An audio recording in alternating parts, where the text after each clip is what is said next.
తెలివిగల పిల్ల. ఒకనాడు కాశ్మీర్లో ఒక చేపలు అమ్ముకునేది రాజభవనానికి వెళ్ళింది. రాణిగారు చేపల బేరం చేస్తూ ఉండగా బుట్టలోని చేపల్లో ఒకటి ఎగిరెగిరి పడసాగింది. నాకు ఆడచేపలు కావాలి. ఆ చేప మగదా ఆడదా అని రాణిగారు అడిగింది. రాణిగారు ఆ మాట అడగగానే చేప పెద్దగా నవ్వింది. చేపలమ్మే మనిషి తన దగ్గర అన్ని మగ చేపలేనని చెప్పింది. రాణి ఆ మనిషిని పంపేసింది. కానీ తనను చూసి ఒక చేప నవ్వటమా అన్న ఆగ్రహంతో రాణిగారు కోపగృహం ప్రవేశించింది. రాజుగారు ఆమె కోప కారణం తెలుసుకున్నారు. మంత్రిని పిలిపించారు. ఒక సామాన్యపు చేప రాణిగారిని చూసి నవ్విందట. దీనికి కారణం ఏమిటో నెలలోగా తెలుసుకోలేని పక్షంలో నీ తల తీయించేస్తాను అని హెచ్చరించాడు. మంత్రి గుండెల్లో రాయి పడింది. ఆయన విచారంతో ఇంటికి వెళ్ళాడు. ఎందరో మేధావులను, జ్యోతిష్యులను, యోగులను, మాంత్రికులను తన ఇంటికి రప్పించి ఒక సామాన్యపు చేప రాణిగారిని చూసి నవ్వింది. దీనికి కారణం ఏమై ఉంటుందో ఎవరైనా చెప్పగలరా అని అడిగాడు. ఒక్కరూ చెప్పలేకపోయారు. దాంతో మంత్రికి తనకు చావు తప్పదనిపించి ఆయన మనోవేదతో మంచం ఎక్కాడు. మంత్రి కుమారుడు చాలా తెలివిగలవాడు. తండ్రికి కావాల్సిన సమాధానం కొరకు తానే స్వయంగా బయలుదేరాడు. అతను కొన్ని రోజులు ప్రయాణం చేశాక దారిలో ఒక ముసలి రైతు తటస్థపడ్డాడు. ఆ రైతులతో పాటు మంత్రి కుమారుడు కూడా నడవసాగాడు. కొంత దూరం పోయాక మంత్రి కుమారుడు రైతుతో, మనం ఇలా నడిచే కన్నా ఒకరి భుజాల మీద ఒకరిని మోసుకుంటూ పోతే ఇద్దరికీ నడక సులువవుతుంది కదా, ఏమంటావు అన్నాడు. రైతు సమాధానం చెప్పలేదు. తన వెంట వచ్చే కుర్రాడికి మతి సరిగ్గా లేదు కాబోలని మాత్రం అనుకున్నాడు. మరికొంత దూరం పోయాక మంత్రి కుమారుడు కోతకు సిద్ధంగా ఉన్న చేను ఒకటి చూసి, దీనిని ఇంకా తినివేయలేదేంటబ్బా అని అడిగాడు. దానికి రైతు జవాబు చెప్పలేదు. ఆ మాటతో రైతు అనుమానం మరింత ఎక్కువైంది. ఇంకొంత దూరం పోయాక ఒక అడవి వచ్చింది. మంత్రి కుమారుడు రైతుకు తన బాకు తీసి ఇచ్చి, ఇది తీసుకుపోయి 2 గుర్రాలు తీసుకురాగలవా, మనకు ఉపయోగపడతాయి. బాకు మాత్రం పోగొట్టవద్దు సుమా, చాలా ఖరీదైంది అని చెప్పాడు. దానికి కూడా రైతు ఏమీ జవాబు చెప్పలేదు. తనతో ఈ విధంగా మాట్లాడే కుర్రవాడికి నిజంగా పిచ్చేనని రూఢి మాత్రం చేసుకున్నాడు. అడవి దాటి ఇద్దరు ఒక నగరం ప్రవేశించారు. ఆ నగరంలోని వారెవ్వరూ వీరిని పలకరించలేదు. మంత్రి కుమారుడు చుట్టూ చూస్తూ, ఎంత పెద్ద శ్మశానమో అన్నాడు. ఆ మాటకు రైతు నవ్వుకున్నాడు. నగరం దాటుతూనే వారిద్దరూ శ్మశానం దగ్గరికి వచ్చారు.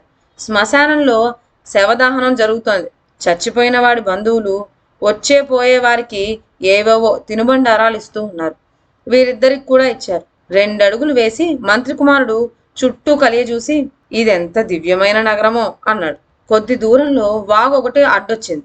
రైతు చెప్పులు చేత పెట్టుకొని దోవది పైకి కట్టుకొని వాగు దాటాడు. మంత్రి కుమారుడు మటుకు ఇదేది చేయకుండానే వాగు దాటాడు. ఎలాగైతేనే రైతు గ్రామం చేరుకున్నాడు. తన వెంట వచ్చిన యువకుడు ఎంత వెర్రివాడైనా చాలా దూరం తన వెంట కలిసి నడిచాడు గనక రైతు అతన్ని తన ఇంటికి భోజనానికి రావాల్సిందిగా పిలిచాడు. దానికి మంత్రి కుమారుడు, మీ ఇంటికి అలాగే వస్తాను, కానీ మీ ఇంటి వాసాలు బలమైనవో కావో ఆలోచించుకొని మరీ పిలవండి అన్నాడు.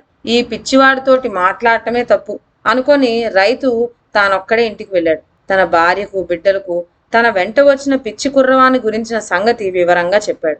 రైతు కూతురు చాలా తెలివిగలది. తండ్రి చెప్పిందంతా విన్న తర్వాత ఆ పిల్ల అతడితో ఈ విధంగా అన్నది, నాన్న, ఆ కుర్రవాడు పిచ్చివాడు కాడు, చాలా తెలివిగలవాడు. అందుకే అతని మాటలు నీకు అర్థం కాలేదు. ఒకరి భుజాల మీద ఒకరిని మోసుకుంటూ పోదామనటంలో అతని ఉద్దేశం ఒకరికొకరు కథలు చెప్పుకుంటూ నడుద్దామని. పొలాన్ని ఇంకా తినివేయలేదేమబ్బా అంటే రైతులకు సామాన్యంగా ఉండే అప్పుల వాళ్ళు పంట కాజేయలేదేమిటి అని. బాకు తీసుకుపోయి 2 గుర్రాలు తీసుకురమ్మనటంలో అతని ఉద్దేశం 2 దుడ్డుకర్రలు నరుక్కురమ్మని. అవి అడవిలో ఏదైనా వస్తే అండగా ఉంటాయని. నగరంలో ఎవ్వరూ పలకరించినందున అది అతనికి శ్మశానంలాగా కనిపించింది. శ్మశానంలో ఆతిథ్యం దొరికింది గనక దాన్ని నగరం అన్నాడు. వాగు దాటేటప్పుడు నీటిలో ఏముంటుందో తెలియదు గనక అతను పాదరక్షలు విప్పలేదు, ద్రౌపది పైకి కట్టలేదు. అతను చాలా తెలివైనవాడు. మన ఇంటి వాసాలు బలమైనవని చెప్పుంటే తప్పక వచ్చేవాడు. ఇల్లు తనను భరిస్తుందో లేదోనని తెలుసుకోవడానికే ఆయన అలా అడిగాడు. నేను ఆయనకు ఆతిథ్యం ఇస్తానుండు. రైతు కూతురు ఒక చిన్న గిన్నె నిండా నెయ్యి, 12 చపాతీలు, ఒక దుత్త నిండా పాలు, నౌకరీ చేతికిచ్చి ఊరి బయట ఉన్న మంత్రి కుమారుడికి పంపిస్తూ ఒక చిన్న ఉత్తరంలో ఈ విధంగా రాసింది. మిత్రమా, చంద్రుడు సంపూర్ణుడు, సంవత్సరానికి 12 నెలలు.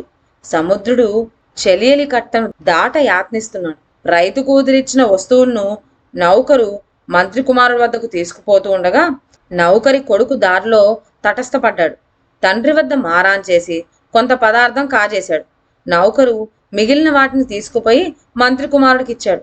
మంత్రి కుమారుడు భోజనం పూర్తి చేసి రైతు కూతురు పంపిన చీటీ తీసుకొని దానికి సమాధానం నౌకరి ద్వారా పంపాడు. స్నేహితురాలా, అమావాస్య చంద్రుడు కావటం చేత అతని జాడ తెలియలేదు.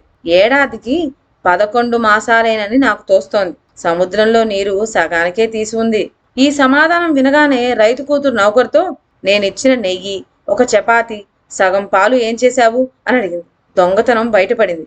ఆ తరువాత ముసలి రైతు వెళ్లి మంత్రి కుమారుని తన ఇంటికి పిలుచుకొని వచ్చాడు.